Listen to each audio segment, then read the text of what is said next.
దావీదు తన గురించి తాను రాసుకున్నది కాదు, లేదా ఇశ్రాయేలీల కొరకు రాయబడింది కాదు. ఏమంటే ఈ ఎంటైర్ వరల్డ్ ప్రపంచముల గురించి, ప్రపంచము పడిపోయినటువంటి స్థితిగతులను గురించి రాయబడినటువంటి అధ్యాయం.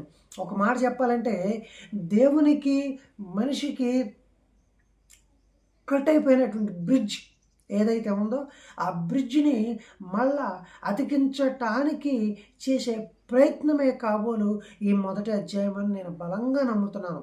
ఎందుకంటే పాత నిబంధన గ్రంథంలో దావీదు కంటే ముందు ఎందరు వచ్చినా కానీ దావీదును గురించి దేవుడు నా హృదయానుసారుడు అని చెప్పినప్పుడు ఇదే హృదయానుసారమైనటువంటి వ్యక్తి దేవుని మాటను అనుసరించి ఫలమిచ్చే ఫలవంతమైనటువంటి చెట్టులాగా ఫలించినట్లు అదే మాటను ఈ ప్రపంచం ఒకవేళ వింటే మరలా ఈ ప్రపంచమంతా కూడా తిరిగి ఫలమిచ్చే చెట్టులాగా ఉండబోతుంది అని చెప్పి అదే దావీదు గర్భం నుంచి రప్పించబోతున్నటువంటి యేసుక్రీస్తు ద్వారా తిరిగి ఈ ప్రపంచాన్ని తనతో ఏకం చేసుకోవాలనుకున్నాడు దేవుడు.